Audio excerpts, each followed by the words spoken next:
जय जन नारायण जी। प्रश्न पूछा है एक मित्र ने राजस्थान से। महाराज जी, मैं जानवरों का डॉक्टर हूँ और बहुत बार स्थिति ऐसी उत्पन्न हो जाती है कि जानवरों को जहर का इंजेक्शन देकर मारना पड़ता है। गाय, भैंस या कोई भी जानवर हो, यदि एक्सीडेंट हो जाए या कई बार कोई ऐसी बीमारी हो जाती है कि उसका बचना मुश्किल हो जाता है, तो वह दर्द और तकलीफ से कहराता है और उस सिचुएशन में हमें पता होता है कि यह ठीक नहीं हो सकता, तो उसे पॉइजन का इंजेक्शन लगाकर मौत की नींद सुलाया जाता है ताकि उसको मुक्ति मिल सके। तो महाराज जी, आपके कई वीडियो हमने देखे मांसाहार पर और जीव हत्या के बारे में, तो इसलिए आपसे यह प्रश्न किया, क्या यह जो कार्य हम कर रहे हैं उचित है या अनुचित है? मार्गदर्शन करें। अध्यात्म में, शास्त्रों में एक श्लोक है, अवश्यमेव भोक्तव्यम कृतं करम शुभाशुभम। इस एक श्लोक में ही आपके पूरे प्रश्न का जवाब लिखा हुआ है। समझने की कोशिश करें और सभी मित्र जो और वीडियो देख रहे हैं वह भी ध्यान से देखें। इस श्लोक का अर्थ है कि मेरे द्वारा किए गए कर्मों का फल मुझे अवश्य मिलेगा, इस जन्म में नहीं तो अगले जन्म में मिलेगा, और वह मिलकर ही रहेगा, और जैसा कर्म होगा वैसा ही फल मिलेगा। तो किसी भी जानवर को यदि 2 साल का कष्ट लिखा हुआ है, चोट लगने के बाद हड्डी टूट जाए या बीमार हो जाए तो 2 साल का, और जानवर की ही बात नहीं, मनुष्यों के ऊपर भी बात है कि 2 साल का यदि कष्ट लिखा हुआ है तो वह उसको भोगना ही पड़ेगा।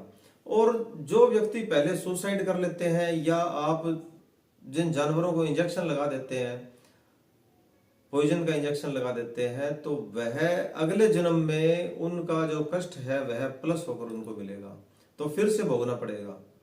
तो आप उसका दर्द कम नहीं कर रहे, आप उसकी तकलीफ कम नहीं कर रहे, जो कर्म है उसके फल कम नहीं कर रहे, और आप अपना कर्म है वह बांध रहे हैं, क्योंकि आपके ऊपर भी एक हत्या का एक बोझ लग जाएगा। और कितने ही जानवरों को आपने इंजेक्शन लगा दिए गए होंगे, आप सोच लीजिए।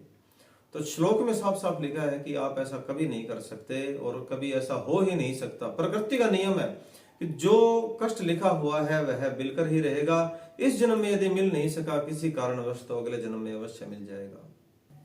फिर दूसरी बात यह है कि आपके परिवार में ही या रिश्तेदारी में कोई व्यक्ति, कोई सगा संबंधी यदि ऐसी बीमारी से ग्रस्त हो जाए कि जो ठीक ना हो सके और आपको पता है दर्द अधिक है, तो क्या आप उसे भी जहर का इंजेक्शन लगाएंगे? नहीं लगाएंगे। ऐसा हो ही नहीं सकता।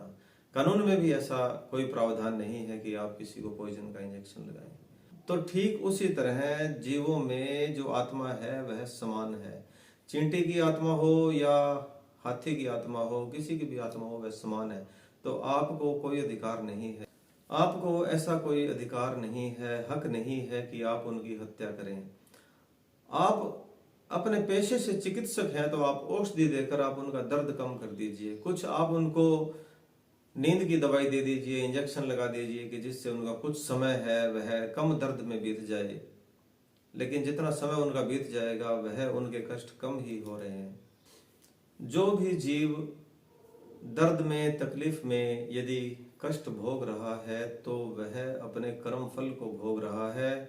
तो आप उसे ईश्वर के अनुसार चलने दें। कोशिश करें कि आप उसको दया करके आप कुछ दवा दे दें, औषधि दे दें कि वह कुछ राहत मिले, लेकिन यह सब उसके कर्म फल है। आप कर्म फल को नहीं बदल सकते। अध्यात्म में तो ऐसा ही माना गया है। अब आपके विज्ञान में और संसार में यदि आपकी सोच ऐसी है तो वह अलग बात है। मैं यहाँ आध्यात्मिकता का ही पाठ पढ़ाता हूँ और उसके बारे में ही बताता हूँ। दूसरी बात, यदि किसी कुत्ते को रेबीज हो जाए और वह लोगों को नुकसान पहुंचाने लगे, काटने लगे, तो यहाँ बीमारी का भय हो जाएगा कि सुरक्षात्मक तरीके से आप उसकी हत्या कर सकते हैं। यहाँ शास्त्र में भी अधिकार दिया गया है और कानून भी अधिकार देता है कि यदि आपके ऊपर कोई हमला करता है तो आप अपने रक्षा के लिए आप बचाव कर सकते हैं। तो रेबीज की जो स्थिति है उसमें आप कुत्ते को मार सकते हैं, जहर का इंजेक्शन या जो भी आपको आपकी विद्या के अंदर ऐसे दिए गए हैं उपाय, तो आप उनका प्रयोग कर सकते हैं, क्योंकि वह सुरक्षा हो जाएगी। और शास्त्रों में भी आत्मरक्षा के लिए किसी बात की मनाही नहीं है। आज के वीडियो में हम इतना ही बात करेंगे और आगे कुछ नए टॉपिक पर जो नए मित्रों के प्रश्न आ रहे हैं उन पर हम और नए वीडियो बनाएंगे। और जो मेरे जन्मदिन पर आपने मुझे लाखों मैसेज में मुझे आपका प्रेम भेजा और शुभकामनाएं भेजी, उनके लिए आपका मैं फिर से धन्यवाद करता हूं। यदि आपको मेरा वीडियो पसंद आया है तो जय जय नमो नारायण जी आप कमेंट में अवश्य लिख दें।